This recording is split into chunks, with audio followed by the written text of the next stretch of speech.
Donc, de nouveau, bonjour à tous et bienvenue et merci d'avoir dit oui à notre invitation, surtout si nombreux. Petite question pour vous. À votre avis, quelles phrases ont été les plus utilisées cette année? Alors, qui se lance? Vous pouvez répéter la question, s'il vous plaît? Quelles sont les phrases qui ont été les plus utilisées cette dernière année? Ton micro est coupé. Ton micro est coupé, bravo. Voilà, ça c'est une. Et la deuxième? Prenez soin de vous. Prenez soin de vous. Ah oui, c'est pas mal. Merci Mireille. Effectivement, bien essayé.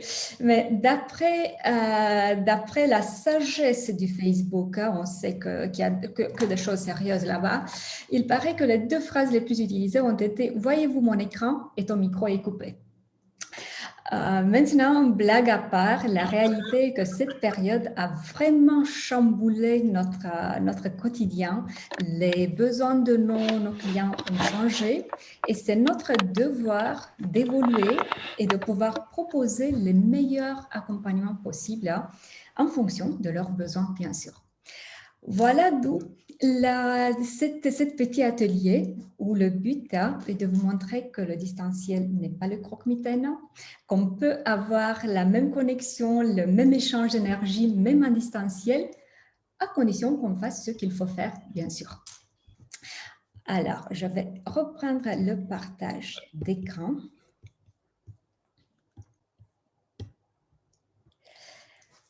Et on va se lancer vers qu'est-ce qui va se passer concrètement aujourd'hui. On sait très bien qu'au moment où on parle du distanciel, là, il y a plusieurs types d'interventions qu'on peut avoir. On peut avoir de coaching, que ce soit en individuel, que ce soit coaching d'équipe, des webinaires, des tutoriels, des formations. De toute cette liste, on va se concentrer sur les formations. Aussi, les formations peuvent être de plusieurs types. On va avoir les formations en asynchrone, ce qu'on appelle le e-learning. Vous connaissez très bien, j'imagine, les plateformes de ce type LinkedIn Learning, Coursera. Ça, c'est des plateformes classiques du e-learning. Mais on parle aussi de la formation en ligne synchrone. Et voilà, ça va être notre point d'intérêt aujourd'hui. Qu'est-ce que nous allons aborder plus concrètement? Le mot du jour va être l'interactivité. Comment faire pour pouvoir l'interactivité, même en distanciel? Et on va voir plusieurs aspects. Déjà, les 6 gestes possibles. Quand on utilise Zoom, bien sûr que Zoom ne va pas être la seule plateforme qu'on peut utiliser quand on fait du distanciel. En même temps, en 1h30, ça va être un peu difficile de parler de toutes les plateformes. Donc, on va se concentrer sur Zoom aujourd'hui. Ensuite, on va regarder un peu la relation qu'on a avec la formation à distance. Et en fonction de cette relation, quelle est la posture qu'on peut améliorer?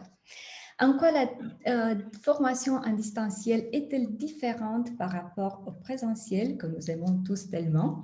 Aussi, quelques plateformes et outils disponibles.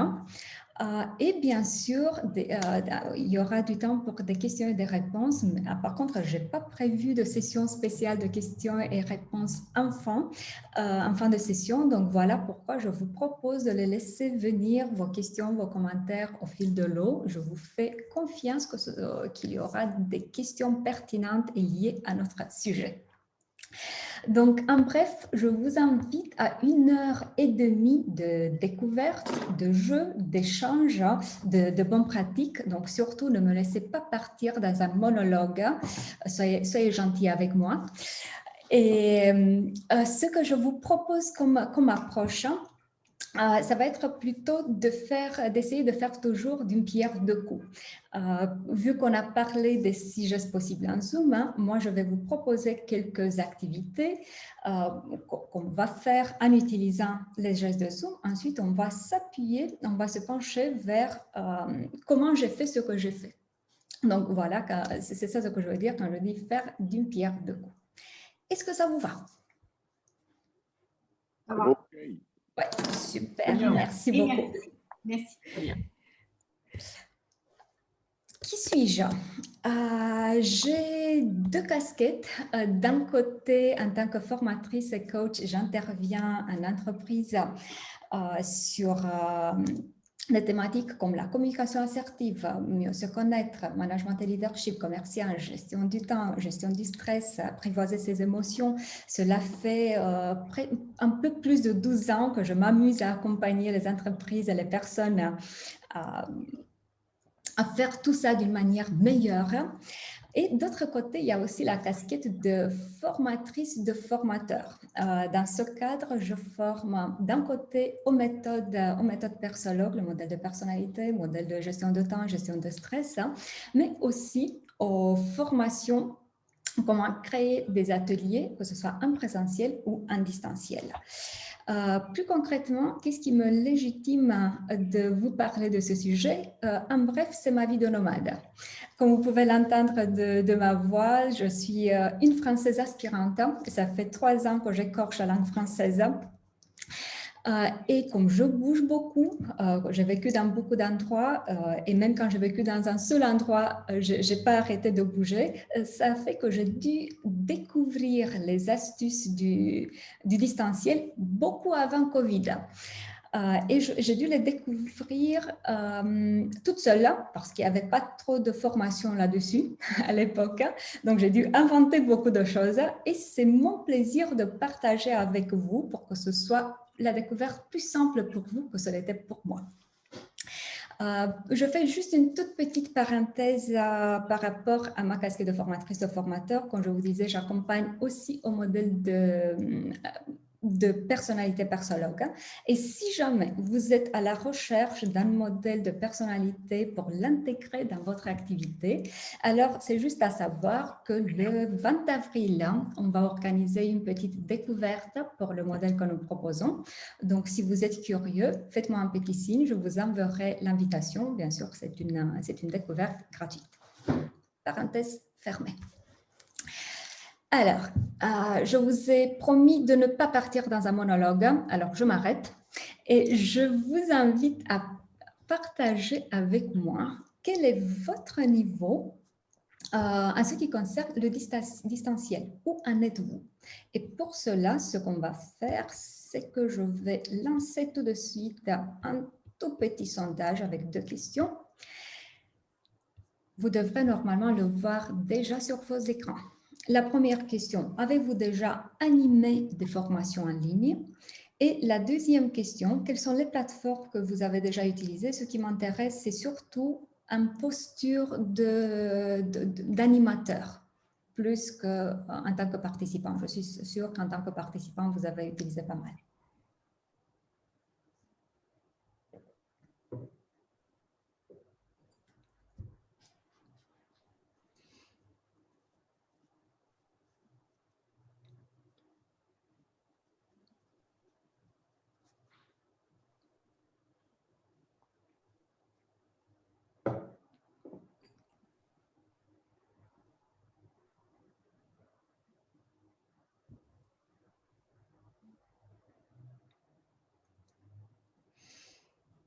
Je vois que 35 de 41, vous avez répondu. Donc, on attend encore quelques petites secondes.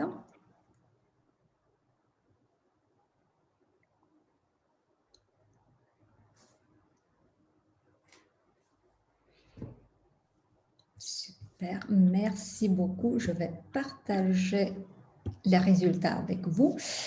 Donc, je vois que la grande majorité, vous me dites que non, mais que vous voulez débiter. Par certains, vous avez essayé, mais vous considérez que vous avez besoin de plus d'informations. Il y en a pas mal qui disent que vous débrouillez assez bien et certains qui disent que c'est votre quotidien. Alors, on va s'appuyer sur vous, étant donné que cet atelier n'est pas vraiment très poussé, n'est pas fait vraiment pour ceux qui se sont lancés depuis longtemps. Donc, c'est plutôt pour les débutants, l'atelier d'aujourd'hui. Par contre, je vais faire de mon mieux que vous partiez vous aussi avec quelques astuces.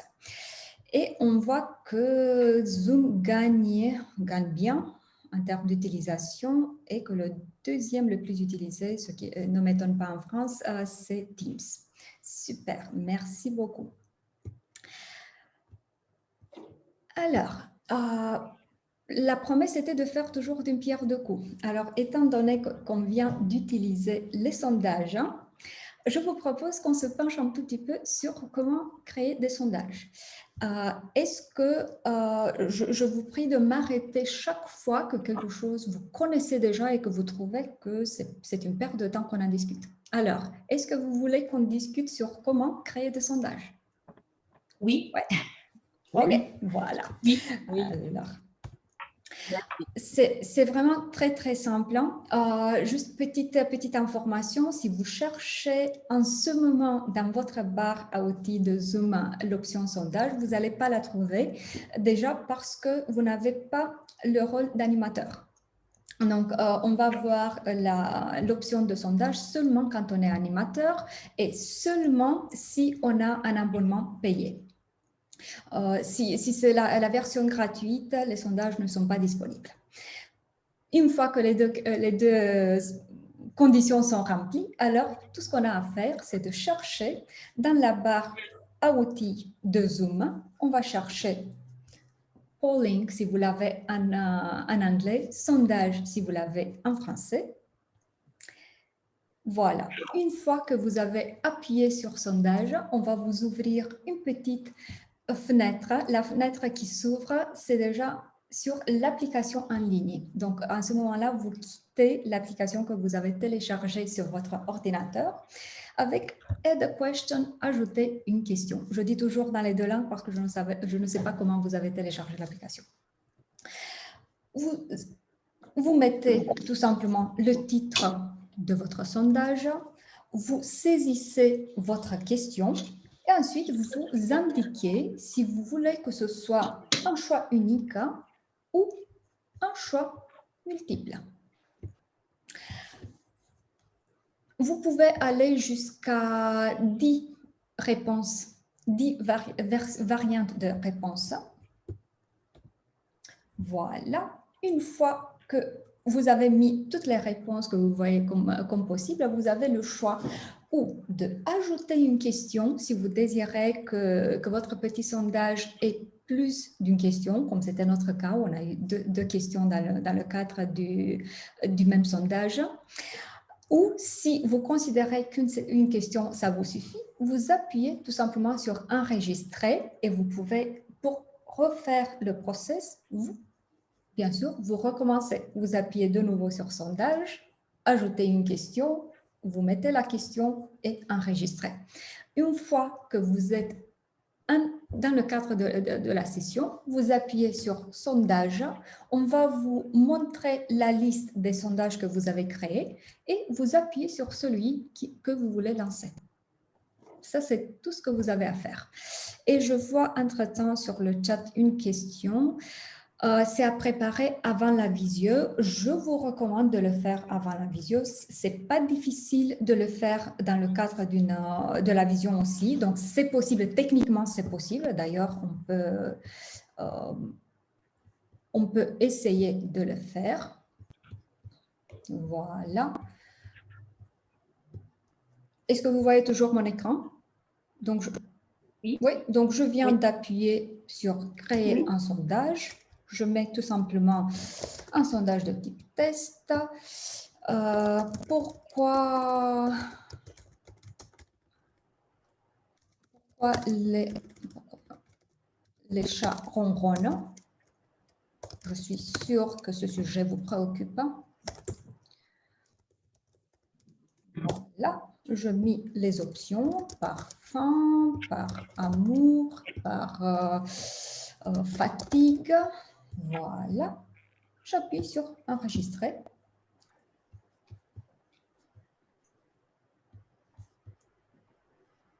Juste un petit instant. Et là, je choisis le type de sondage et je le lance. Voilà, donc ce n'est pas plus compliqué que ça. On peut le faire aussi pendant la session. La différence est laquelle, pendant que j'ai dû faire mon sondage, vous allez dû me regarder créer mon sondage. Donc, peut-être que c'est plus simple quand même de les préparer à l'amont. En bref. Voilà. Une fois que j'ai arrêté le sondage, tout ce que je fais, c'est d'appuyer sur Share Results, ce qui fait qu'on voit tous que les chats ronronnent, à votre avis, par amour. Et un peu à cause de faim aussi. Voilà. Y a-t-il des questions? Tout à l'heure, vous évoquiez le fait de pouvoir maîtriser le nombre de personnes qui avaient répondu à votre test ou pas. Je vous interromps juste un petit instant, je vous entends très très mal. Est-ce que vous pouvez parler un peu plus dans le micro ou peut-être aller vous chercher des écouteurs? Ça va aider. Je dis, tout à l'heure, vous évoquiez le fait de pouvoir, en guillemets, maîtriser le nombre de personnes qui s'étaient déjà exprimées dans le cadre du précédent sondage. C'est une fonctionnalité qu'on trouve où? Parce que là, on n'a pas… On n'a rien… Ok, on n'a absolument rien à faire. Au moment où nous avons lancé le sondage, tout en haut, dans la même fenêtre, on voit combien de personnes, combien de participants ont répondu. D'accord. Donc, vous n'avez absolument rien à faire là-dessus. Merci. Avec plaisir. Ok. Je vois une autre question. Est-ce que ça ressort également sous forme de Google Sheet ou similaire? On ne peut pas vraiment comparer parce que Google donc si ça ressort, excusez-moi, j'avais mal compris. Oui, on peut les télécharger, mais de nouveau, pour pouvoir les télécharger, on doit avoir un compte payant. Donc, on peut les télécharger à la fin, si ça vous intéresse. En même temps, si vous désirez utiliser les sondages de Zoom pour faire de l'évaluation, c'est à savoir que ce n'est pas vraiment un outil pour faire de l'évaluation formelle. Ça va être plutôt pour dynamiser, pour évaluer un tout petit peu le niveau, mais ça ne va pas remplacer des vrais QCM. Donc, pour cela, on va avoir d'autres outils qui vont être vraiment pro là-dessus. OK. Alors, je vous propose qu'on continue et j'aimerais savoir de votre part ce que vous aimez et ce que vous n'aimez pas dans la formation à distance. Et pour cela, on va introduire un deuxième geste, les annotations. Pour ceux qui ne savent pas où trouver les annotations, vous allez en haut de votre écran où normalement vous allez trouver une barre verte avec You are viewing Catalina Mariuzza screen où vous voyez l'écran de Catalina Mariuzza. Juste à côté, View Options ou options d'affichage. Une fois que vous avez appuyé sur ça, je vois que vous avez découvert déjà, super. Maintenant, montrez-moi que vous pouvez trouver aussi la gomme, s'il vous plaît. Donc, une fois que vous avez appuyé sur options d'affichage, dans la liste déroulante, vous cherchez à noter.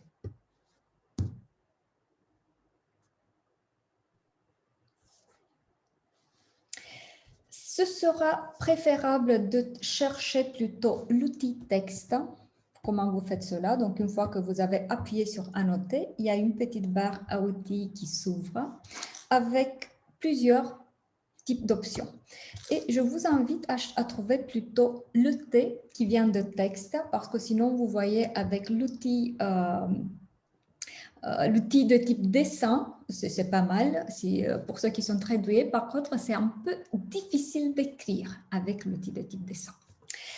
Et si vous ne voulez pas être comme tous les autres, dans format, vous trouvez aussi la possibilité de changer de couleur. Donc, si vous voulez que ce ne soit pas comme tous les autres.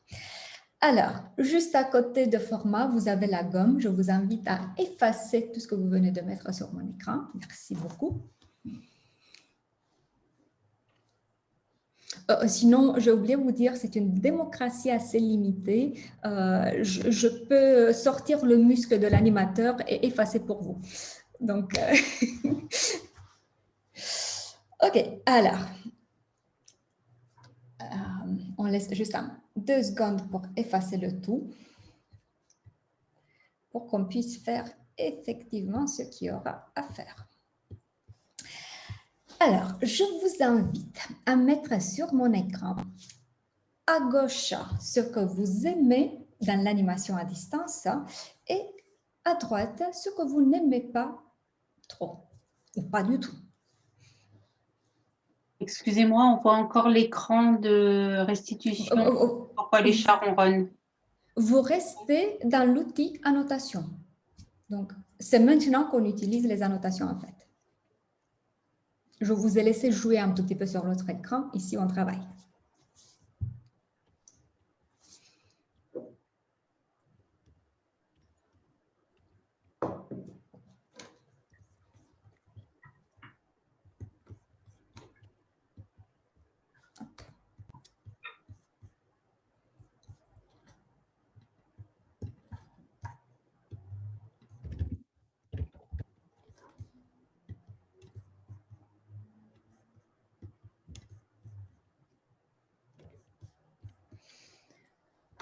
Si vous voyez le texte que vous venez d'écrire, qu'il se déplace tout seul, en fait, il ne se déplace pas vraiment tout seul, c'est moi qui le déplace pour qu'on évite les chevauchements.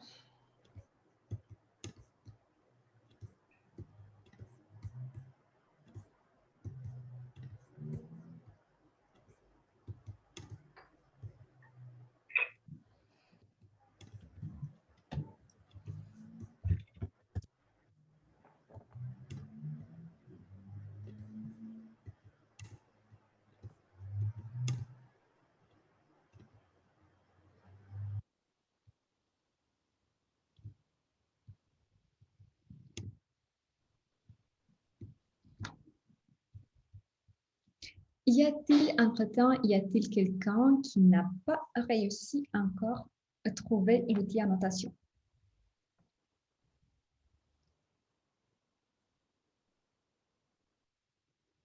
Je prends votre silence collectif comme non, tout est en ordre.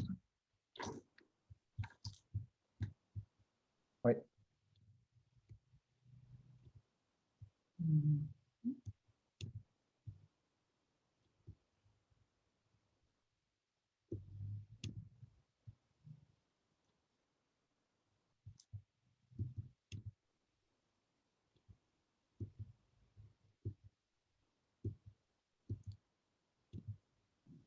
Super. Alors, je vois qu'il y a pas mal de réponses. Je vous invite à ce qu'on continue. Vous restez toujours dans l'outil annotation et vous allez trouver aussi l'option marquage ou stamp si vous l'avez en anglais. Vous allez me chercher les petites cœurs et vous allez marquer avec des petites cœurs les affirmations avec lesquelles vous êtes d'accord et que vous aimez bien. Et le signe d'interrogation, là où vous trouvez qu'on a besoin de quelques clarifications, parce que ce n'est pas vraiment clair ce que la personne a voulu dire.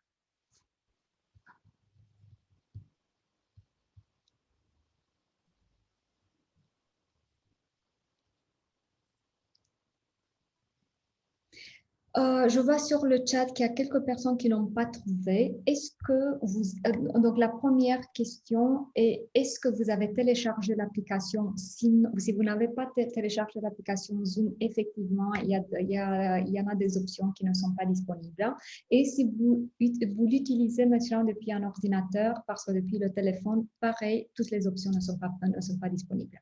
Si jamais la réponse est oui, à deux de mes questions.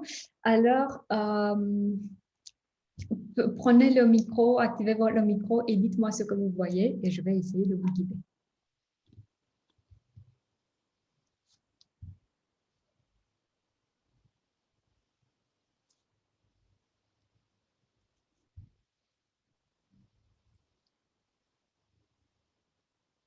Super, merci beaucoup. Alors, je vais prendre quelques affirmations qui ont gagné beaucoup de signes d'interrogation et peut-être qu'on va avoir des clarifications. Je vois l'absence du contact humain qui a reçu des signes d'interrogation. Alors, qui vient d'écrire cela, peut-être que vous pouvez nous expliquer pourquoi croyez-vous qu'il y a cette absence de contact humain? Alors, Marc, oui, effectivement, c'est moi qui ai mis ça. C'était surtout par rapport au fait d'avoir pas de contact humain, je dirais, présentiel, c'est-à-dire en bilatéral, facilement avec les participants, notamment aussi pour des discussions hors du contexte formel de la formation qu'on peut dérouler pendant les pauses, par exemple. OK. OK, je vois. Ensuite, il y a manque de réactivité des apprenants.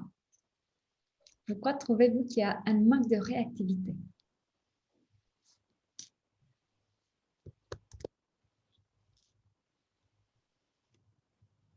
Personne ne veut Oui, assumer? c'est moi. Si, c'est moi.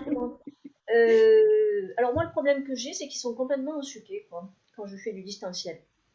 Autant ils sont très réactifs en présentiel, autant quand ils sont en distanciel. Je pense qu'ils sortent du lit, parce que je les ai à 8h du matin. Je ne mets pas les caméras, parce que j'ai déjà essayé l'année dernière et que les filles sortaient du lit, étaient en pyjama, pas maquillées, pas lavées, rien du tout. Donc j'ai abandonné la caméra. Et qu'au niveau de la connexion, ça prend de la connexion. Mais c'est vrai, je les trouve moins réactifs qu'en présentiel, en ce qui me concerne. Je vois. Merci beaucoup. Alors, merci de nouveau d'avoir joué le jeu. On va continuer. Et quand on essaie de continuer, on va voir ce qui se passe. Voilà. Je viens de changer de slide et on remarque que toutes vos belles annotations nous accompagnent.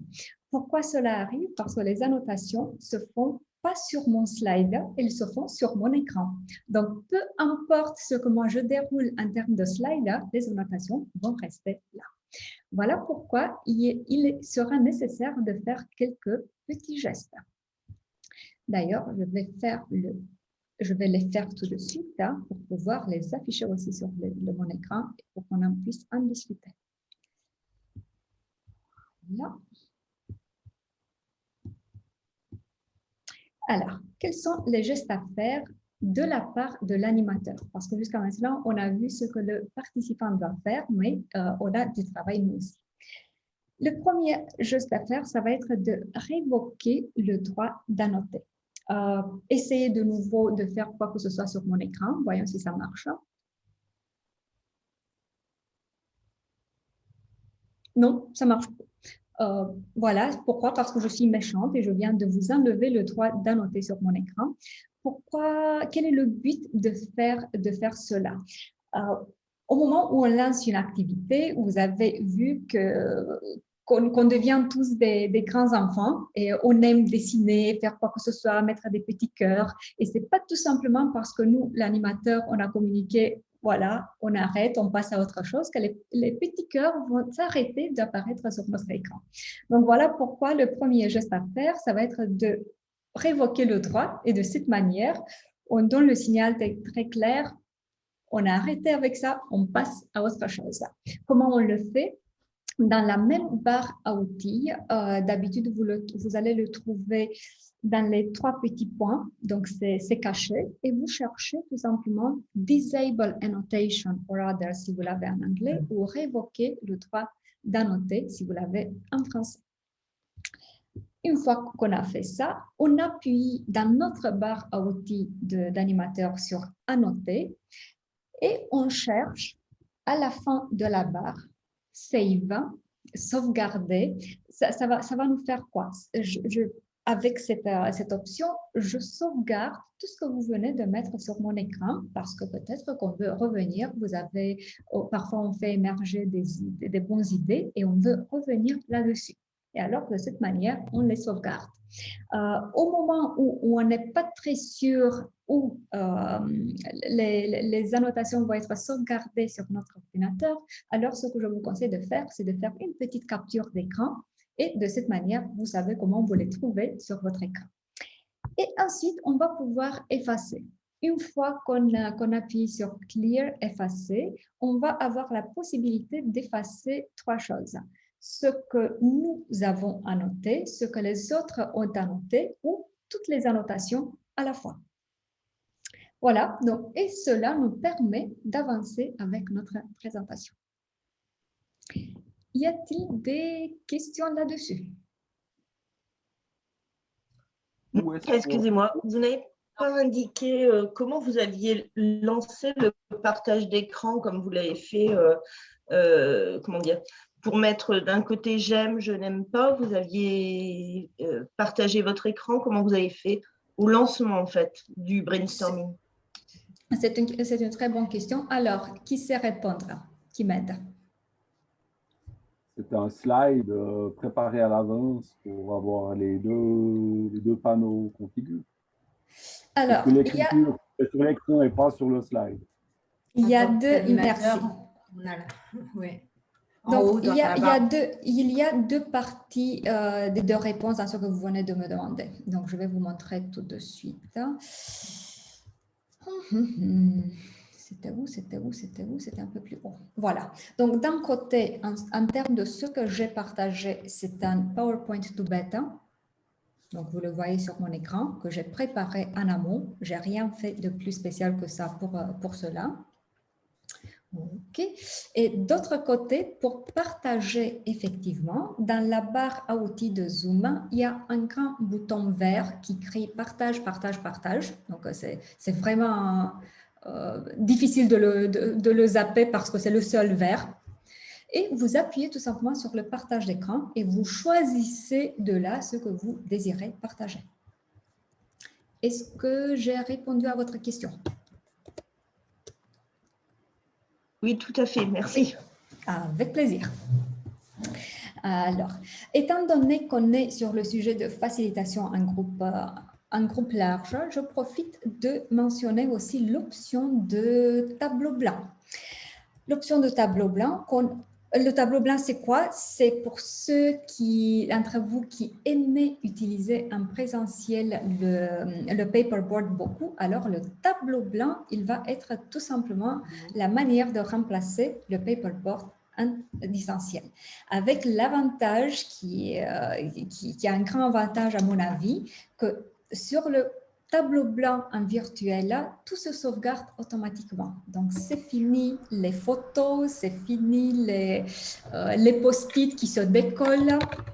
Donc, voilà, tout est sauvegardé automatiquement. Désolée, de temps en temps, je me permets de vous couper le micro s'il y a des bruits autour de vous et vous en rendez pas compte. Alors, comment vous allez le partager? Tout ce que vous avez à faire, c'est de nouveau d'appuyer sur le grand bouton vert avec partage d'écran. Ça va être un nouveau partage si vous êtes déjà en train de partager l'écran avec un PowerPoint ou avec quelque chose d'autre. Et vous choisissez l'option tableau blanc. C'est tout ce que vous avez à faire.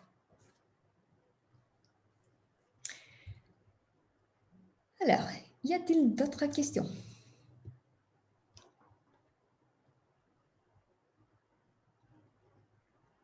Je vois sur le chat comment on peut regrouper les avis. Quand vous dites regrouper, c'est quoi exactement? Parce qu'il y a plusieurs manières de regrouper. C'est quand on avait les j'aime, enfin les cœurs ou des questions et de pouvoir regrouper par typologie en fait d'avis en fait. C'est pas si intelligent que ça. Pour regrouper par critères, ça va être d'autres outils qui vont le faire. Les annotations, si on veut regrouper les annotations, alors c'est seulement l'animateur qui va avoir le droit de faire bouger les affirmations, les petits cœurs, tout ça. Et il n'y aura pas un critère qui va faire ça de manière automatique. Donc, on va faire tout simplement glisser, déposer d'un côté à un autre. Par contre, petite information que pas tout le monde sait, quand je dis l'animateur, ce n'est pas nécessairement l'animateur de la session.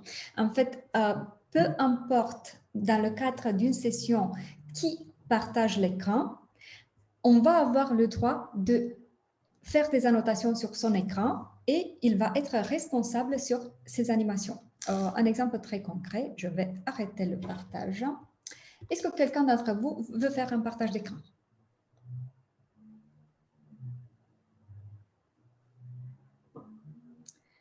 pas tous à la fois, ça ne va pas être possible.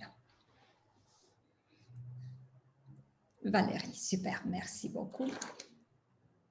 OK. Donc, comme vous pouvez regarder en haut de votre écran, de nouveau, vous avez la barre verte qui vous permet de prendre l'outil à noter et d'écrire sur son écran.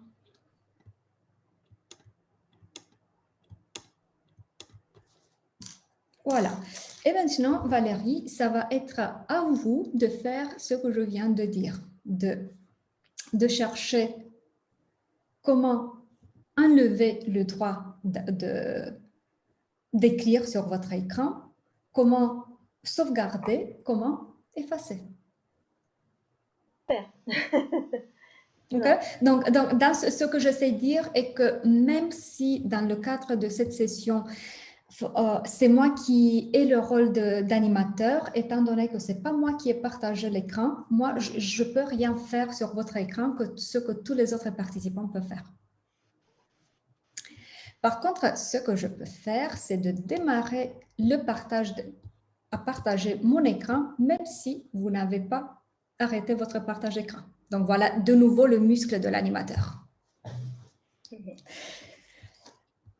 OK. Y a-t-il d'autres questions? Oui, j'aimerais savoir si on va utiliser Zoom tout le long de la formation ou pas. Ou est-ce qu'on va utiliser d'autres outils? On va voir aussi un autre petit outil, mais cet atelier s'est basé beaucoup sur Zoom, effectivement. Sinon, ce que je vais dire tout de suite, c'est qu'il y a beaucoup d'autres choses à voir à part Zoom.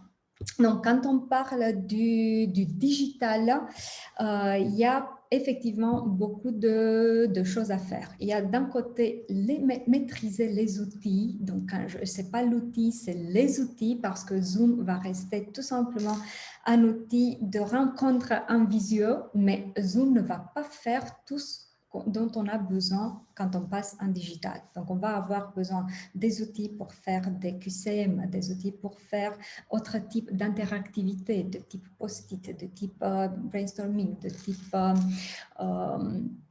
puzzle. Donc, Zoom ne va pas faire le tout. Et c'est déjà très bien, mais ne va pas faire le tout. Donc, il s'agit de maîtriser les outils, de transformer le contenu, mais aussi de transformer les jeux pédagogiques parce qu'on se rend compte assez vite que ce qu'on peut faire en distanciel, en présentiel, parfois, on va les pouvoir transférer tel quel en distanciel, mais beaucoup de fois, on va devoir ou les transformer complètement ou les modifier un tout petit peu. Ensuite, il s'agit aussi de changer de posture et de gagner en efficacité quand il s'agit de tout ce qui tient de l'aspect administratif. Surtout en France, vous savez très bien que ça reste un pays assez administratif. Donc, tout ce qui tient des conventions, des feuilles d'émargement, tout ça, il sera nécessaire de les gérer aussi en distanciel. Et peut-être qu'on ne veut pas passer tout notre temps dans l'administratif. Donc, en bref, il s'agit d'adapter son processus complet de formation. Il ne s'agit pas tout simplement d'apprendre Zoom, de se mettre devant la caméra et de commencer à parler. Donc, voilà pourquoi, juste petite parenthèse et ensuite on va revenir à notre atelier. Voilà pourquoi nous avons créé une formation qui répond effectivement à ce besoin de comment transformer tout ce process de formation vers le digital. Le format étant de 7 sessions de 2h30 et ensuite travail individuel intersession. Et voici un petit résumé de ce qui se passe dans le cadre de la formation. Donc, la première session, ça va être concentré sur les objectifs, le séquençage, le processus et on va voir vraiment en détail tout qui tient de Zoom. La deuxième session, ça va être le matériel technique nécessaire, comment s'outiller. J'ai une mauvaise nouvelle pour vous. Si vous êtes dans l'illusion que le distanciel ne coûte pas, c'est complètement faux. Le distanciel coûte. La bonne nouvelle est que vous n'avez aucune raison de ne pas facturer vos prestations au même niveau ou même plus que ce que vous faites en présentiel. Donc, le distanciel ne doit pas coûter moins cher à vos clients. Donc, là, dans la deuxième session, on va parler d'outils matériels nécessaires et aussi comment adapter son contenu. Et on va voir 2 outils de plus. Pour la troisième session, comment adapter les jeux pédagogiques et on va voir plusieurs options à partir de comment faire, même si on ne veut pas investir en rien, si on veut rester tout simplement en PowerPoint, comment on peut le faire dans ce cas-là, mais amener de l'interactivité, mais aussi au moment où nous sommes prêts à investir, quels sont les types d'outils qu'on peut voir et de nouveaux outils. Quatrième session, animée en virtuel, tout ce qui tient des postures, gérer les réactions des participants ou les manques de réactions, comment gérer et doser son énergie à part prendre de la vitamine C, qu'est-ce qu'on peut faire pour ne pas être crevé à la fin d'une journée d'animé en distanciel. Pour moi, par exemple, aujourd'hui, c'est la 3e session. Pour la 5e session, le flux de communication et l'évaluation. Donc, c'est ici qu'on va voir tous les outils de QCM, de gestion de l'administratif. La 6e session, c'est, si vous voyez un grand sourire, c'est parce que ça va être à vous. C'est chacun des participants qui propose un mini-atelier tout en gardant le process. Et la 7e session, ça va être le partage des réussites et des situations difficiles rencontrées pour en trouver des solutions. Donc voilà en bref comment elle est structurée et ce qu'on fait aujourd'hui, c'est un petit aperçu de ce qui se passe dans cette formation. Et si vous voulez plus de détails, on peut en parler à la fin. Maintenant, je vous propose qu'on continue.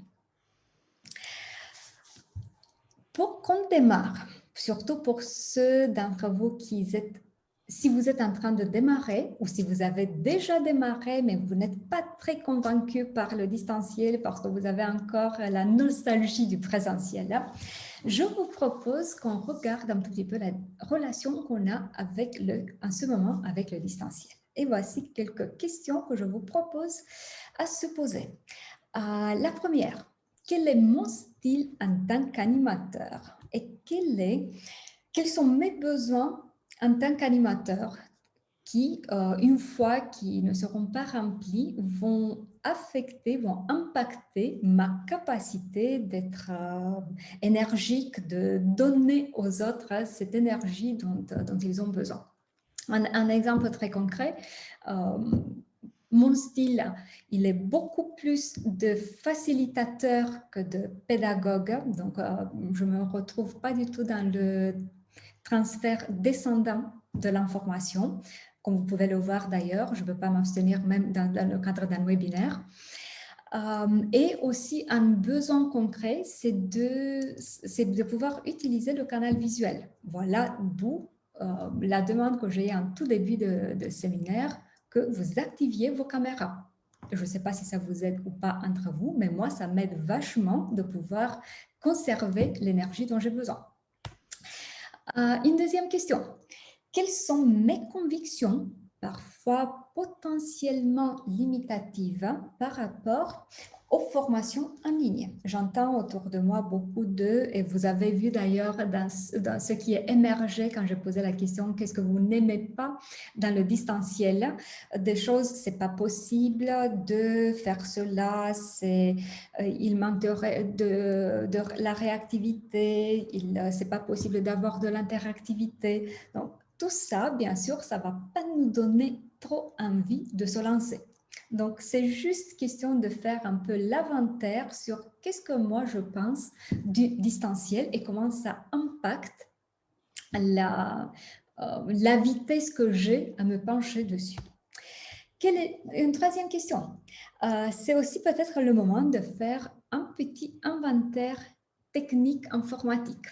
Quel est mon niveau de point de vue technique informatique? Est-ce que J'ai vu dans les personnes que j'accompagne, j'ai vu un peu de tout, des personnes qui avaient des difficultés à rédiger même un PowerPoint, jusqu'à des personnes qui avaient tout simplement besoin de s'outiller avec des outils très concrets du distanciel. Donc voilà, c'est juste à vous poser la question, où en êtes-vous en ce moment? Et une quatrième question. Si on s'est regardé nous-mêmes, quelles sont les convictions, quel est le regard de mes clients? Pourquoi il est nécessaire de regarder ça aussi? Parce que c'est une chose de devoir vendre ces prestations à des clients qui sont à 100% convaincus du distanciel et tout ce qu'il faut vendre, c'est nous-mêmes et la prestation, ou à des clients qui doivent être convaincus aussi sur les velléités du distanciel. Donc, votre travail va être double et votre discours ne peut pas être le même quand vous devez convaincre sur le distanciel lui-même et ensuite sur votre prestation en soi. Donc, voici les 4 questions sur lesquelles je vous propose de vous pencher dans les prochains 8 minutes. Et de nouveau, on va faire, comme je disais, d'une pierre deux coups. Donc, concrètement, ce qu'on va faire, c'est qu'on va créer des groupes de partage. Vous allez partir dans les groupes de partage à 2, 3, à discuter sur ces questions. Et ensuite, quand vous revenez, nous allons discuter sur comment créer les groupes de partage. Est-ce que ça vous va? Oui. Oui, bien sûr. Merci beaucoup. Alors, la première chose qu'on va faire est que je vais vous mettre en conversé ce que vous voyez sur mon écran pour que vous puissiez partir avec les questions. J'imagine que pas tout le monde a pris des notes. Alors, je vais avoir besoin juste de 2 secondes pour trouver dans le bazar qui est sur mon bureau, trouver le document. Et si quelqu'un entre-temps veut ranger mon bureau, ça ne me dérange pas du tout. Voilà, je viens de vous le mettre en conversé. Donc, tout ce que vous avez à faire, c'est d'aller en conversé et de le télécharger. Merci de ne pas écrire en ce moment rien sur le chat. Activez plutôt vos micros si vous voulez dire quelque chose, parce que le plus vous mettez des messages, le plus ça va être difficile de trouver le document pour ceux qui ne l'ont pas fait encore. Si vous avez une difficulté à le trouver dans le chat, tout ce que vous avez à faire, c'est de faire une petite capture d'écran de ce que je viens de partager. Et une manière des deux, j'imagine que va fonctionner. Et une fois que vous avez réussi, montrez-moi un pouce. Voilà, super. Vous pouvez le faire pour de vrai ou vous pouvez prendre le pouce que vous trouvez en réaction dans la barre à moi. Merci beaucoup. Ou si vous voulez varier, vous pouvez vous lever et danser un tout petit peu.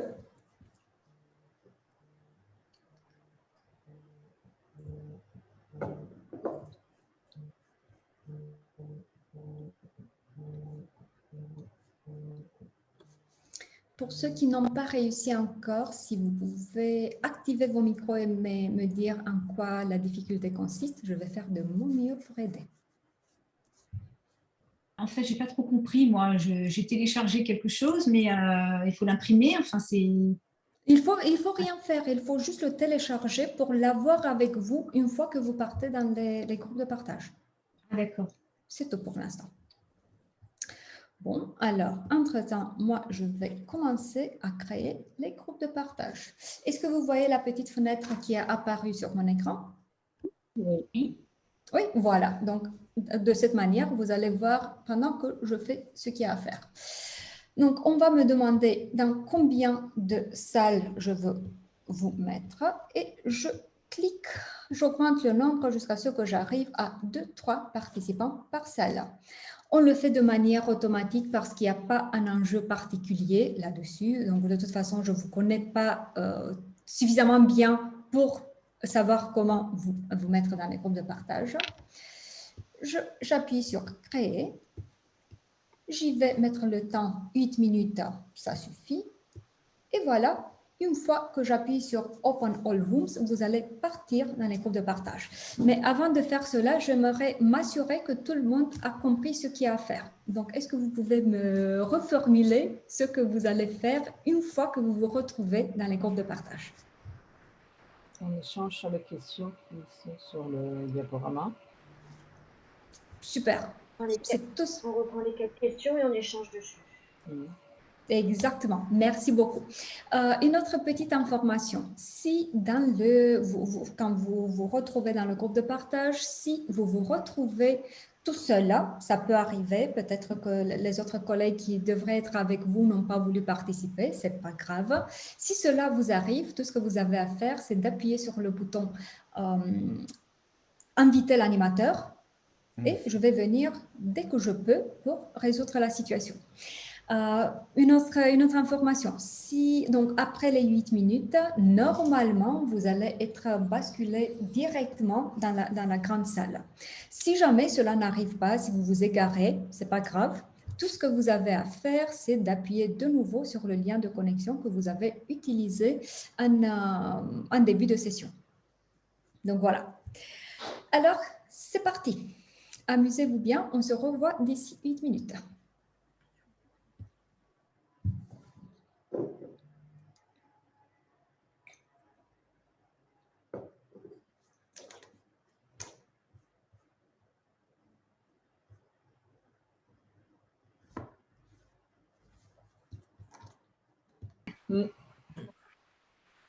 Voilà, j'ai repris l'enregistrement.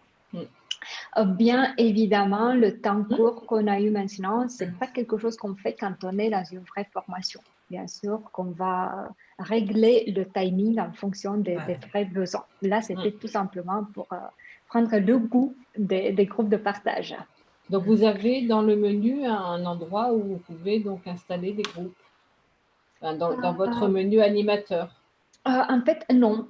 Il s'agit tout simplement de prendre un abonnement payant. Une fois qu'on a pris l'abonnement payant, cette option, vous la retrouvez automatiquement dans la barre à outils. Et si jamais, de temps en temps, ça arrive au moment où on fait des changements d'abonnement d'un gratuit en payant, cela arrive de ne pas trouver les options des groupes divisés dans la barre à outils. Alors, dans ce cas-là, ce qu'il y a à faire, c'est d'aller sur votre compte en ligne, chercher paramétrage, et dans les paramétrages, vous allez trouver une liste toute longue avec des choses à cocher, et vous cherchez l'option groupe de partage, et vous vérifiez si elle est cochée ou pas.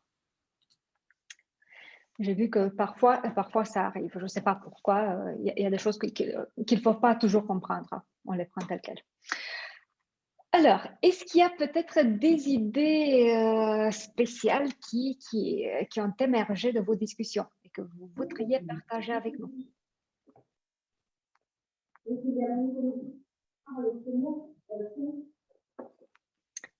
Mireille, je ne sais pas si tu parles avec nous ou pas.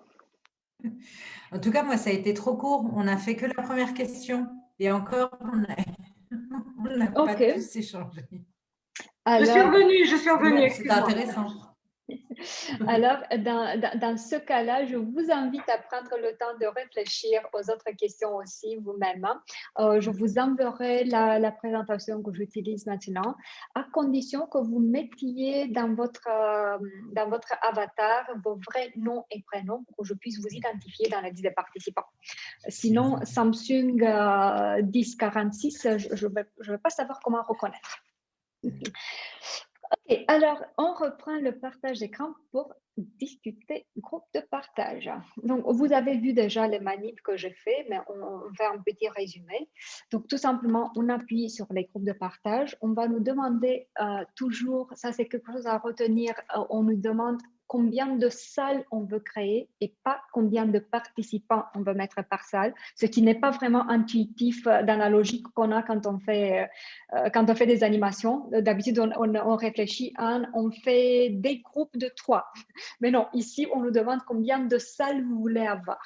Au moment où vous avez mis le nombre de salles, la bonne nouvelle pour ceux qui, si parmi vous, il y en a des personnes comme moi qui ne sont pas très forts en maths, la bonne nouvelle est qu'ils vous font le calcul automatiquement. Donc, vous allez avoir ici en bas combien de participants on va avoir par salle si on choisit 1, 2, 3, 10 salles. Donc, au moment où vous arrivez au nombre de participants qui vous satisfait, voilà, c'est fait, vous appuyez sur « Créer les groupes de partage ». Un autre choix que vous allez faire, ça va être de créer les groupes de manière automatique, manuelle, ou maintenant il y a une troisième option, je n'ai pas eu le temps de changer, de les laisser choisir eux-mêmes la salle où ils veulent aller. Au moment où c'était comme ici, il n'y avait pas d'enjeu particulier, alors on le fait de manière automatique. Au moment où on veut les mettre dans des groupes de partage à partir des compétences particulières, des affinités pour un thème, voilà, dans ce cas-là, on va choisir de manière manuelle et on peut les mettre comme on veut. Bien sûr, ça va être un peu difficile de le faire avec un groupe de 100 personnes. Donc, avec 100 personnes, peut-être qu'on va rester sur automatique. Donc, on appuie sur « Créer les groupes de partage » et ensuite, il y aura quelques autres choix à faire. Par exemple, est-ce qu'on leur permet de revenir tout seul dans la salle principale? Moi, je dis oui, s'ils ont fini, pourquoi perdre le temps? Combien de temps on laisse pour les échanges? Est-ce qu'on veut leur donner, leur envoyer une petite notification avant que le temps s'écoule là? Je ne sais pas si vous avez remarqué, mais on vous a annoncé 60 secondes avant. Donc, je vous ai interrompu la parole. Par contre, je vous ai dit, je vais vous interrompre. Ouais, donc, c'est la manière d'être méchante à moitié. Donc, voici les aspects qu'on peut gérer avec les groupes de partage. La bonne nouvelle est que rien n'est figé en marbre. Ça m'est arrivé, par exemple, j'étais dans un webinaire similaire avec presque 90 personnes. On me posait 1000 questions à la fois, donc j'ai complètement oublié qu'il faut mettre le nombre de salles et pas le nombre de personnes. Et ce que j'ai fait est que j'ai partagé 90 personnes dans 2 groupes. C'était génial. Ils se sont retrouvés 40 personnes dans un groupe à échanger. Donc voilà, au moment où je me suis rendu compte, j'ai arrêté tout simplement, j'ai arrêté toutes les salles et j'ai repris le partage d'écran. Donc, rien n'est, tout peut être remédié, c'est ça ce que j'essaie de dire.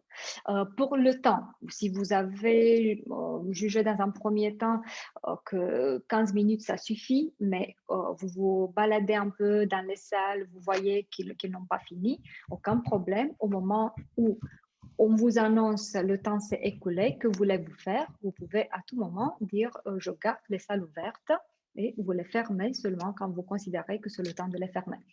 Donc, rien n'est vraiment figé en marbre.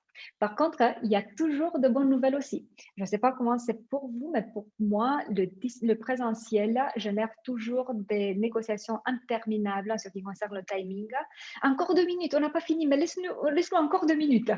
Donc voilà, avec le distanciel, tout ça c'est fini. Vous avez vu au moment où le temps s'est écoulé et l'animateur décide qu'on finit, alors tout le monde est basculé dans la grande salle. Et c'est fini les négociations. Avez-vous des questions là-dessus?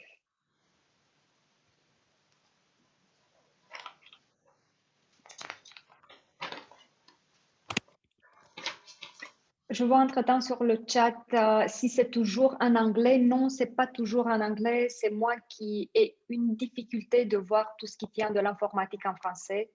Désolée pour moi, l'informatique, c'est en anglais.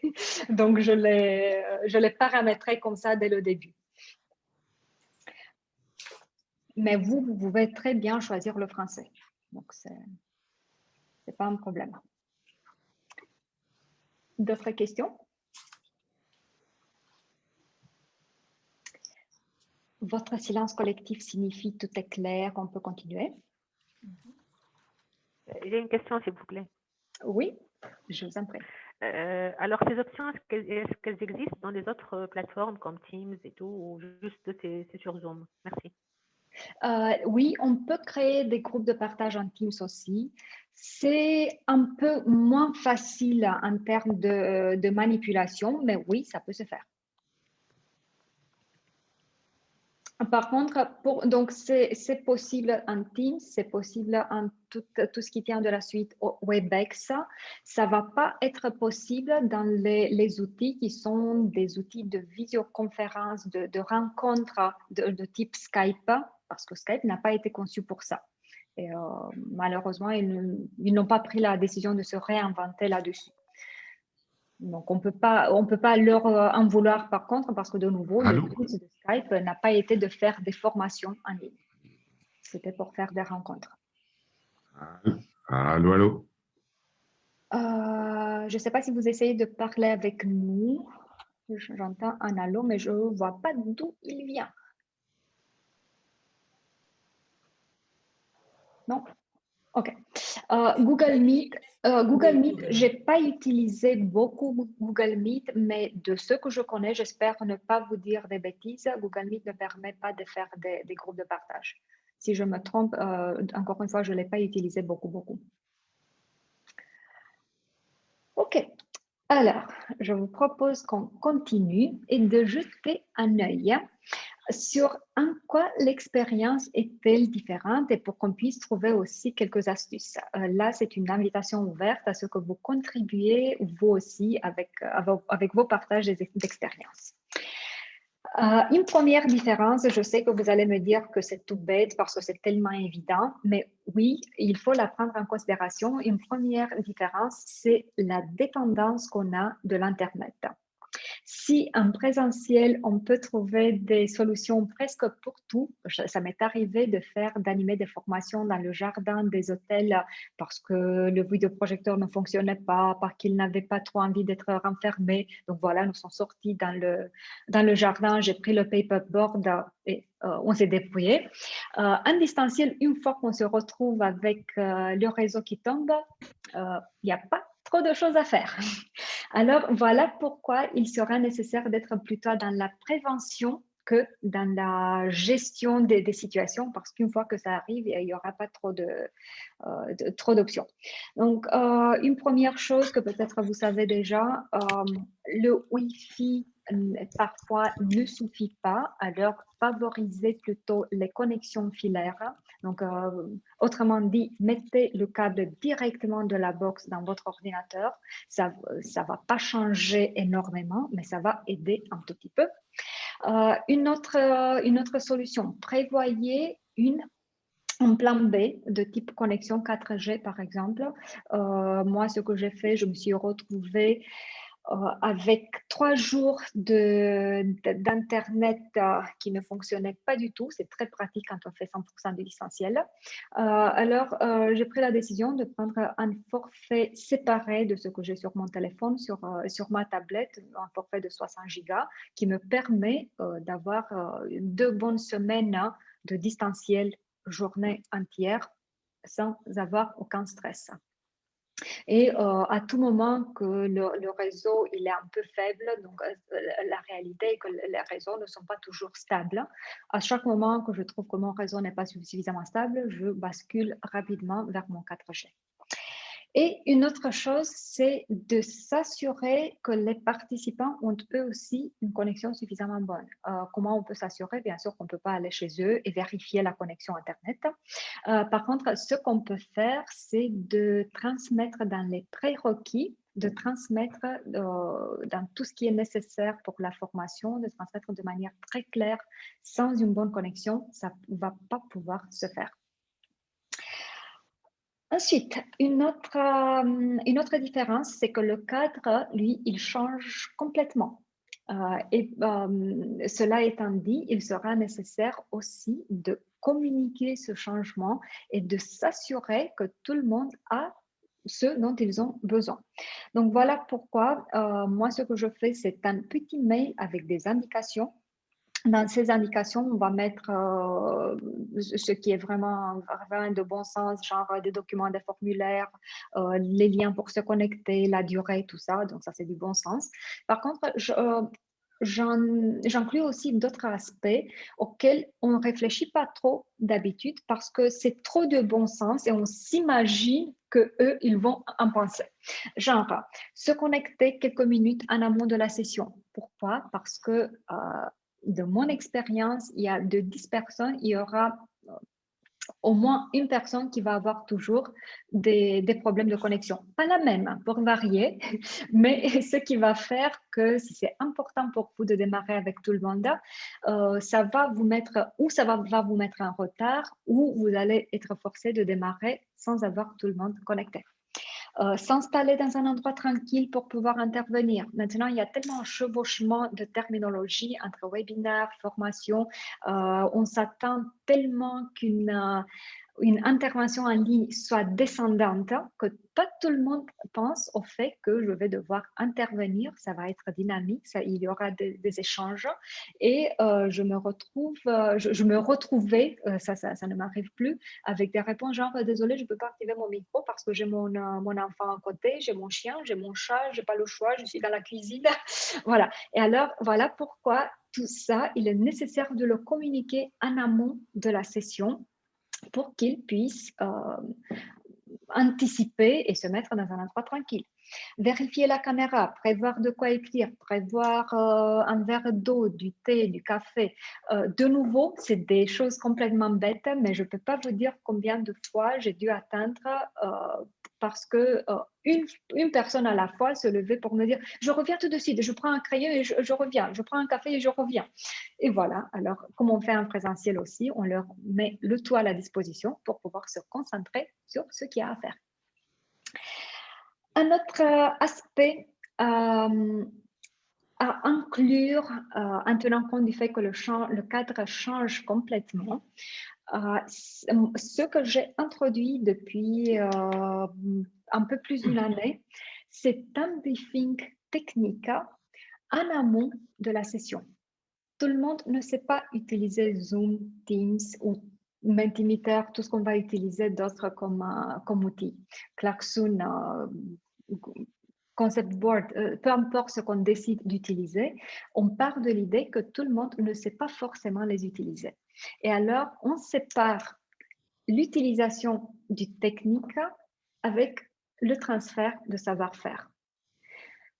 Et alors, ce que je fais, et que ça dépend bien sûr toujours du client, il n'y a pas toujours, il n'y a pas partout la même disponibilité. Donc, où je fais cette session de briefing technique une demi-heure, une heure en amont de la formation, 1-2 jours en amont, ou sinon, en tout début de session, si j'ai 7 heures de formation, je pars de l'idée que j'ai en fait 6h30 parce que j'accepte qu'il y aura nécessaire d'avoir au moins une demi-heure de mise à niveau pour tout le monde. Et je commence avec des questions genre qu'est-ce que vous voyez sur votre écran? Comment vous me voyez? Est-ce que vous savez comment faire pour voir tout le monde à la fois? Est-ce que vous savez comment faire pour avoir à la fois Zoom et un onglet Google ouvert si vous voulez faire une recherche? Est-ce que vous voulez savez comment utiliser tout ça? Donc voilà, je fais une liste des choses qu'ils doivent savoir faire et on commence l'interrogation et on s'arrête là où il y a le besoin. Ensuite, je prévois d'habitude un temps un peu plus large. Pourquoi? Parce que même si on a anticipé le briefing technique et tout ça, il y a des choses qui ne fonctionnent pas toujours. Donc, ça suffit qu'une personne ne réussisse pas à se connecter à un outil, que tout le monde attende. Vous avez vu, par exemple, le temps dont on a eu besoin à ce que tout le monde aille chercher le document dans le chat. Et c'était un geste complètement simple, mais c'est normal. De nouveau, on n'a pas tous le même niveau et c'est normal de partir plutôt de l'idée qu'ils vont mettre du temps à faire certains gestes. Et alors, il faut les inclure dans la marche. En bref, ce que j'essaie de dire, si vous prévoyez qu'une activité va durer 15 minutes, prévoyez 20 minutes avec les aléas du distanciel. Une autre chose qui change, la possibilité du mouvement qui est un peu plus réduite qu'en présentiel, excusez-moi. C'est pas qu'on ne peut pas bouger du tout, mais grosso modo, on est le popotin sur la chaise. Et ce qui est complètement dingue est que le popotin sur la chaise, ça fatigue parfois autant que travailler son jardin toute la journée. Donc, voilà pourquoi il est nécessaire d'anticiper de nouveau tout ça et de comprendre l'impact qu'il y aura sur la durée et les activités possibles. Donc, d'un côté, je vous conseille de favoriser plutôt le format de type 2 heures ou demi-journée que journée entière. Bien sûr, quand on n'a pas le choix, parfois c'est le client qui décide le format qu'il désire. On ne va pas dire non, on va dire oui, mais on va adapter quelques aspects. Par contre, si vous avez un mot à dire, je vous conseille d'aller vraiment vers le format 2 heures ou demi-journée. Et il sera nécessaire, comme je disais, de vraiment repenser le tout. Donc, si on s'imagine qu'on prend ce qu'on fait en présentiel, on se met devant le Zoom et on démarre, désolé, ça ne va pas fonctionner. Ce sera nécessaire de vraiment repenser le tout, les supports visuels, les activités, pour qu'il y ait le plus d'interactivité possible, mais de l'interactivité qui peut être faite vraiment dans le distanciel. Est-ce qu'il y a des questions ou des choses à rajouter jusqu'ici?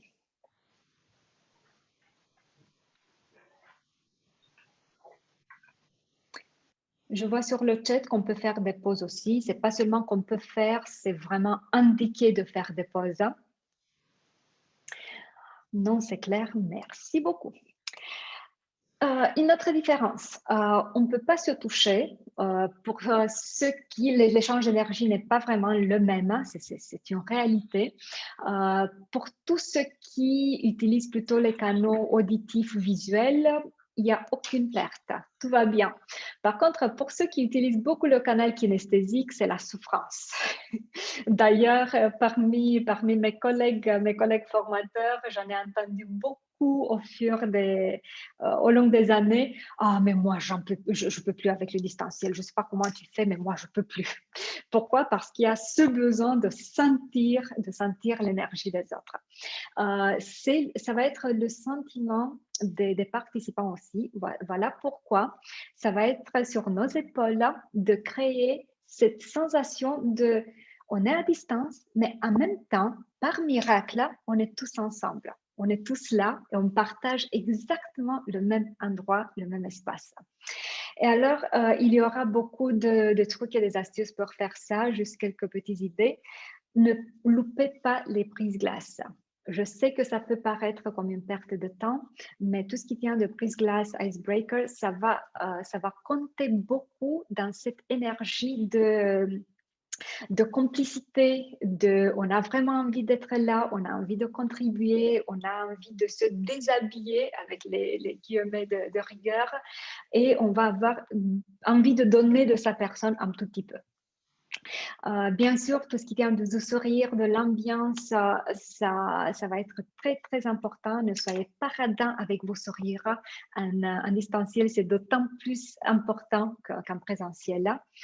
Et une autre petite idée, tant que le nombre du groupe vous permet, autorisez les micros ouverts. Pourquoi?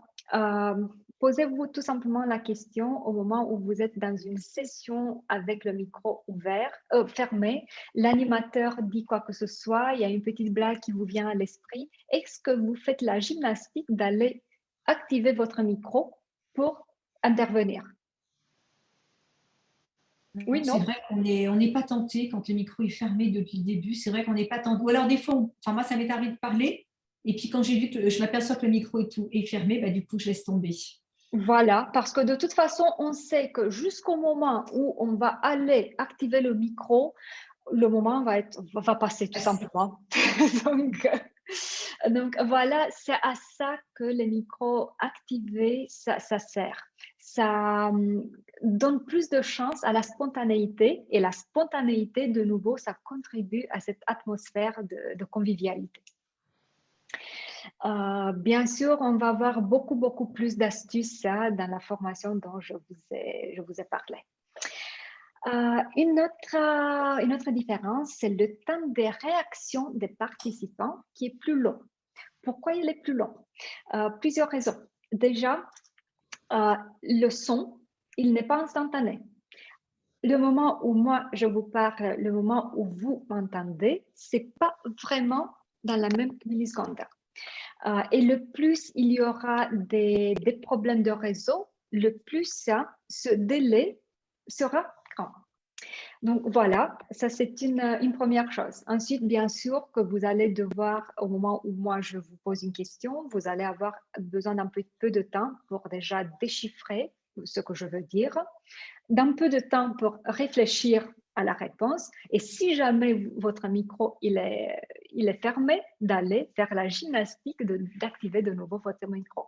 Donc voilà, je viens de mettre 4 segments de temps qui se rajoutent au moment où je viens de poser la question. Donc, en termes de changer de posture quand on passe au distanciel, franchement, je trouve que le challenge le plus grand, c'est d'apprivoiser le silence. Et dans un premier temps, on vit des moments de solitude, des grands moments de solitude.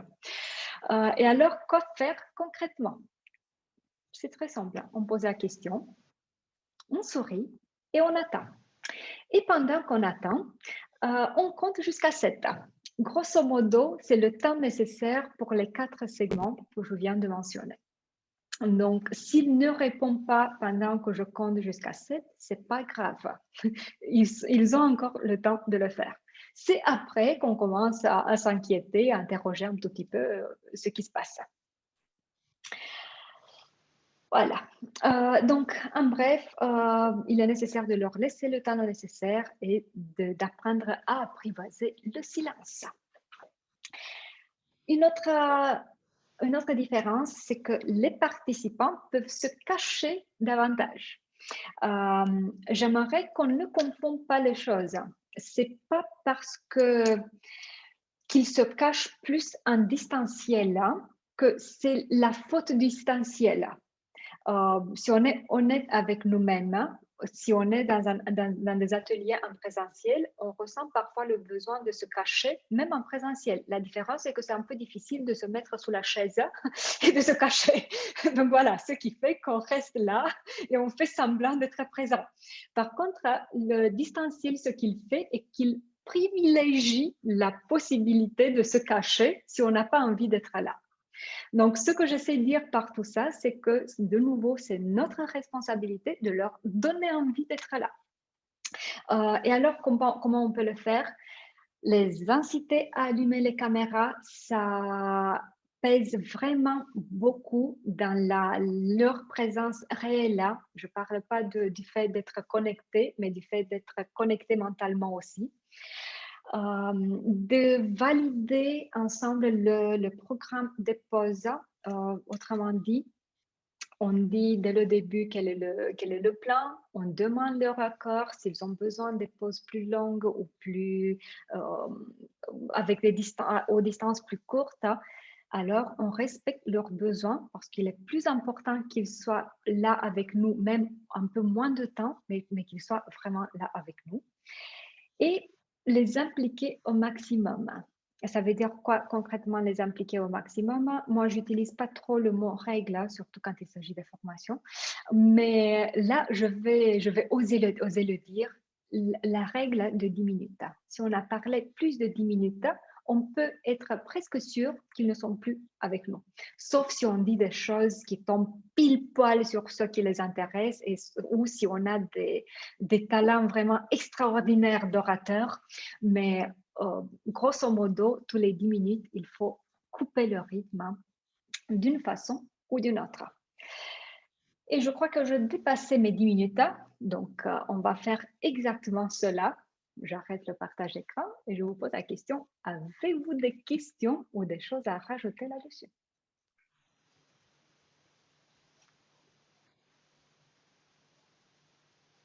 Pas de questions pour moi, merci. Non, moi non plus, c'est assez clair, c'est même très, très intéressant. C'est vrai que moi j'ai connu, pour avoir participé aussi à des sessions à distance, qu'on nous coupait le micro, justement, enfin, voilà, les choses se faisaient plutôt au contraire et qu'il y avait plutôt une présentation de la part de l'animateur plutôt qu'une incitation aux échanges. Donc ça, j'apprécie beaucoup. C'est vrai que c'est vraiment très, très intéressant. Merci beaucoup. Moi, j'ai une petite question, Catalina. C'est quand vous parlez, est-ce que vous voyez les stagiaires, les participants, ou est-ce que vous êtes devant un écran noir ou avec votre présentation? Non, je vous vois tous. En fait, ce que je fais est que j'utilise deux écrans. Sur mon écran principal où il y a la caméra, ce qui fait que ça me permet de créer l'illusion que je vous regarde tous en même temps. Je vous ai, vous, votre petite vignette. Et la raison pour laquelle je regarde de temps en temps un peu à droite, c'est parce que j'ai mon deuxième écran où je déroule ma présentation. Et oui, c'est ma manière de conserver l'énergie parce qu'en fait, l'énergie, ça circule. Donc, ça me permet de voir vos visages, de voir vos sourires, de voir vos réactions, de savoir si ça va pas. Et ça me permet de rester avec le niveau d'énergie élevé. Sinon, effectivement, c'est difficile pour moi aussi de parler comme une télé, donc toute seule, sans voir personne. Ok, alors je vais reprendre le partage d'écran. À votre avis, pourquoi j'ai arrêté le partage d'écran? Parce qu'on est parti sur une discussion, non? Ça, voilà, donc c'est une manière de marquer, il n'y a plus d'informations descendantes, c'est vraiment le moment d'un échange. Voici juste quelques petits exemples, on ne va pas entrer en détail, mais voici juste quelques petits exemples de plateformes disponibles. Donc, on a d'un côté les plateformes disponibles pour les échanges en visio. Zoom, je trouve que c'est la plateforme la plus appropriée pour les formations. Sinon, il y en a pas mal, mais Zoom a été vraiment créé pour ce genre de format. Ensuite, je vous ai mis ici aussi quelques plateformes pour d'autres types d'échanges. En bref, peu importe ce que vous choisissez, à mon avis, il est nécessaire d'avoir en tête deux aspects.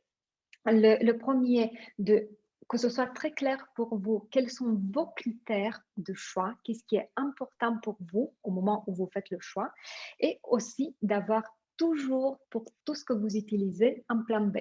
Rien n'est infaillible. Plus que ça, vous pouvez avoir la surprise qu'on vous dise, par exemple, vous vous formez à 100% à Zoom et à Mentimeter et qu'on vous dise, vous voulez intervenir à l'entreprise et qu'on vous dise, désolé, chez nous, c'est interdit.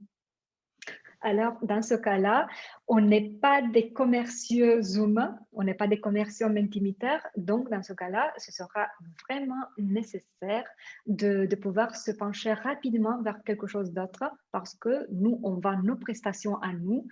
Ces outils restent des outils, des plateformes qui nous permettent de mettre en valeur nos prestations. Donc, on ne va pas s'acharner sur une plateforme au cas où elle n'est pas permise chez un client. Donc, voilà pourquoi, au moment où on part vers le distanciel, ce sera nécessaire de s'outiller tout début déjà avec les outils de base et ensuite d'avoir toujours un plan B. Isabelle, je vois la main levée.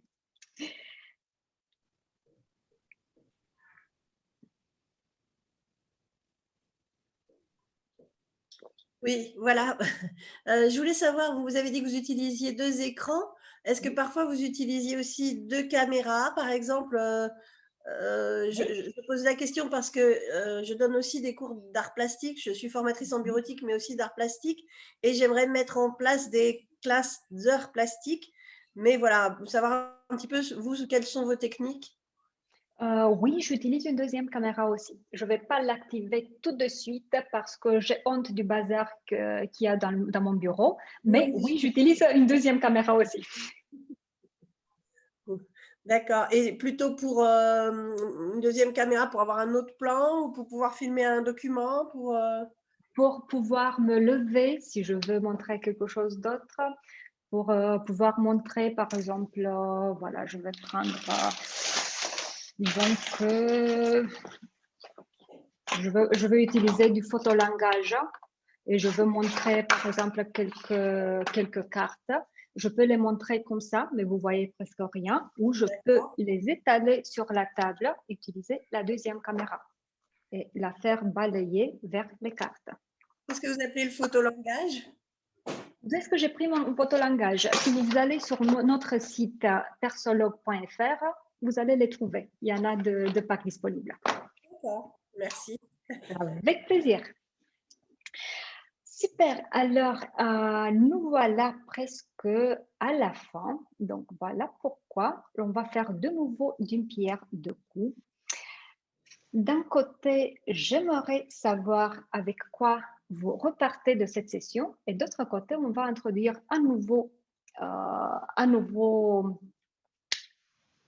outil. Donc, je vois que vous avez commencé d'écrire sur le chat, pas besoin. Merci de prendre vos téléphones. Je sais que vous les avez à la portée de main, pas besoin de les cacher.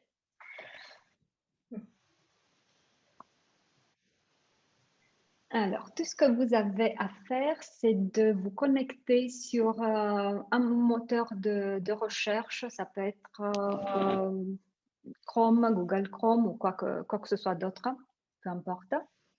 Donc, vous ouvrez un nouveau onglet et vous tapez www.menti.com. Vous le voyez en haut de mon écran. menti.com. Ça vient de Mentimeter. Et on va vous demander un petit code. Vous l'avez de nouveau en haut de mon écran. Ça va être 88 40 81 85.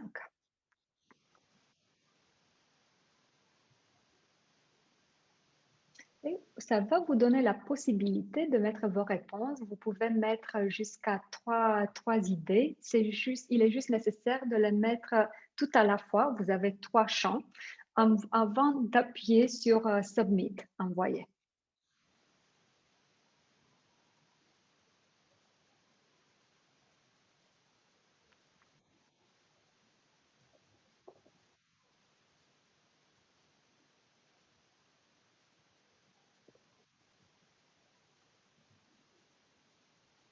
Ah, ça m'a fait plaisir de voir ça, l'envie d'aller tester les outils.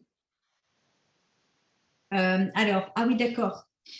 Moi, je viens de tomber là, en fait, je dois remplir à chaque fois, dans chaque cas, je dois remplir une réponse, non? Oui, c'est ça, exactement. Vous devez pas, mais ça va me faire plaisir si vous le faites. Non, non, voilà, mais c'est tout en anglais, c'est pour ça que je posais la question, si je peux les mettre en français? Mentimeter, oui, normalement, ça devrait fonctionner en français aussi. Bon, c'est pas grave, je peux le faire en français de toute façon. Les réponses, oui, de toute façon, vous les mettez en français. C'est pas un test de langue.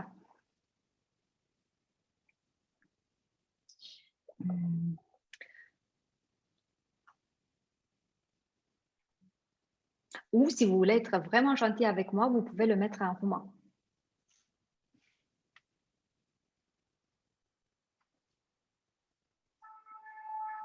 Si vous jetez un œil sur mon écran, vous voyez que en bas à droite, on voit 25, 27, donc ça c'est le 28, c'est le nombre de personnes qui ont rempli déjà. Et si je déroule là, je vois toutes les réponses en temps réel. Tout ce que vous mettez comme réponse, on les voit sur l'écran. Donc voilà, c'est un outil très, très, très simple qui, pour débuter, c'est super, super facile de prendre en main. Et si vous ne dépassez pas de type de questions, de type de quiz, peut être utilisé aussi gratuit dans un premier temps. Je vois la question est en accès libre. C'est exactement ce que je viens de dire, jusqu'à 2 questions et 2 quiz par présentation. Par contre, j'aimerais démolir un autre mythe. Si vous vous mettez vraiment sérieusement au distanciel, ce sera nécessaire de renoncer à l'idée que tout doit être gratuit. Vous allez avoir besoin d'établir un budget pour tout ça. Sinon, vous allez devoir faire des compromis par rapport à la sécurité des données, à la qualité des interventions. Donc, ça ne va pas être possible, à mon avis, de rester dans tout gratuit. Merci beaucoup pour vos retours. Est-ce que vous voulez peut-être savoir un peu plus sur la formation dont je vous ai parlé? Oui. Alors, je vais reprendre. Donc, comme je vous disais là, oh, excusez-moi, j'ai fait une mauvaise manip. J'essaie en fait de vous faire revenir. Vous voilà. Au moment où on utilise deux écrans en même temps, de temps en temps, on perd les images avec les participants et il faut les faire revenir. Alors, comme je disais, le format est de cette session de 2h30. Le but, pourquoi de cette session de 2h30? Le but est d'avoir un grand objectif par session. Le séquençage est d'une session par semaine. Hein. Pourquoi? Parce que j'ai expérimenté avec plusieurs formats, j'ai trouvé que c'est le timing vraiment nécessaire pour pouvoir à la fois avoir le temps de faire le travail intersession, mais pas trop de temps pour ne pas se désengager. Le but est à la fois d'avoir la méthodologie nécessaire pour faire le transfert du présentiel en distanciel. Si vous êtes d'accord de faire le travail intersession, d'avoir vraiment une formation prête à déployer en fin de la 7e session.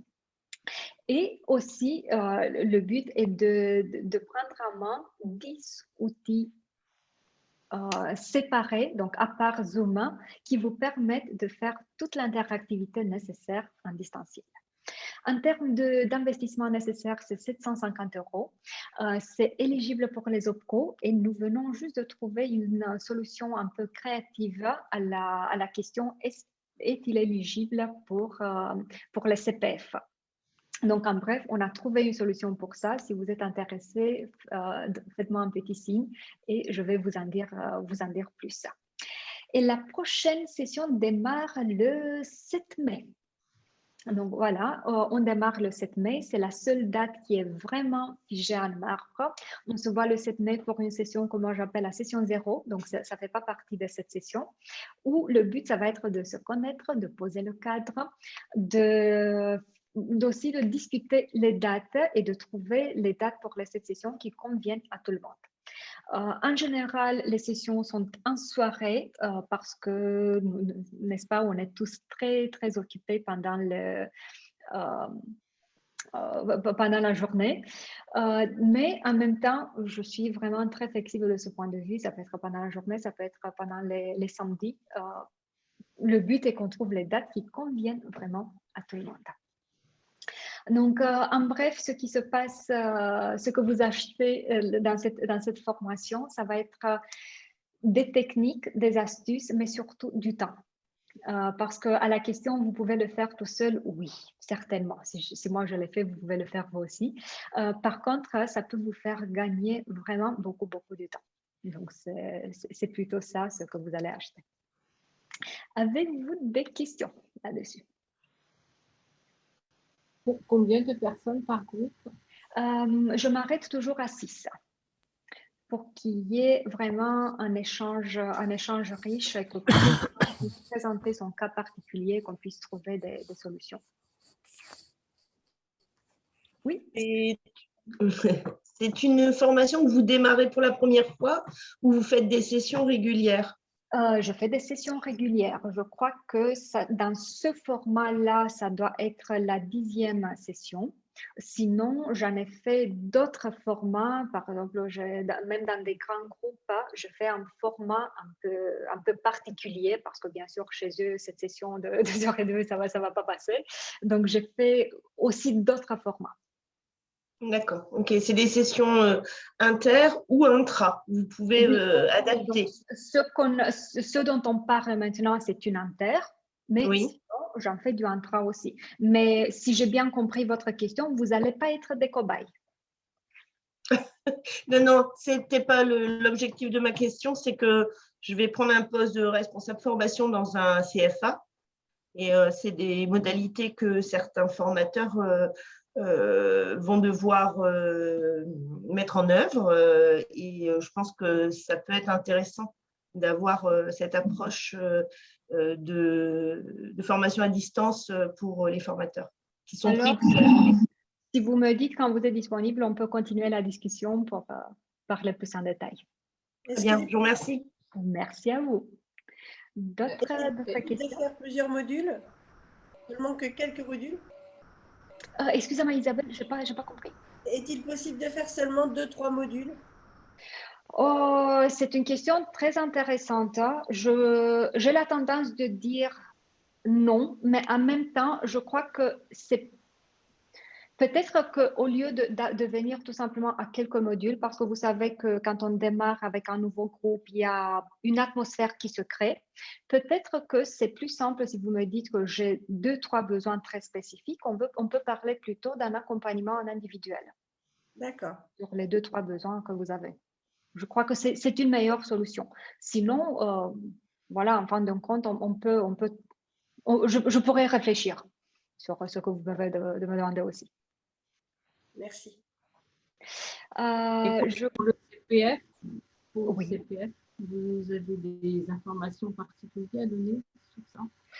Oui, comme je vous disais, c'est une solution un peu créative, donc je préférerais qu'on parle en privé si ça ne vous dérange pas. Donc, c'est possible. C'est possible, mais par contre, comme la formation en soi, elle n'est pas éligible, j'ai dû l'emballer dans un pack qui pourrait être éligible. C'est la solution du moment parce que sinon, je ne sais pas si vous savez le parcours à faire pour rendre une formation éligible au CPF, ça ne peut pas se faire du jour au lendemain. Donc, en bref, il y a une solution, on peut en parler quand vous désirez. Okay.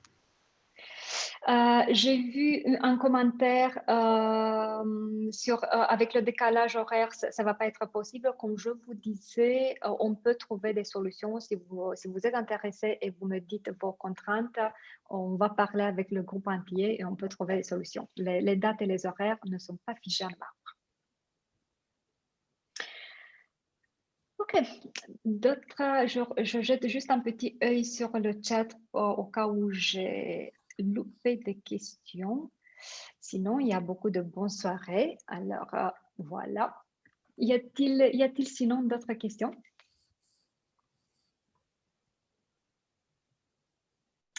Sinon, alors, je vous dis un grand merci.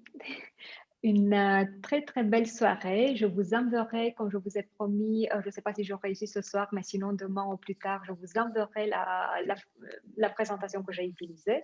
Et si je peux vous aider avec quoi que ce soit, même en dehors d'un échange transactionnel, ça va être vraiment avec plaisir. Donc, merci beaucoup, Catalina. C'était très intéressant. Merci beaucoup et au revoir à tous. Merci. Au revoir. Merci, Catalina. Bonsoir. Merci.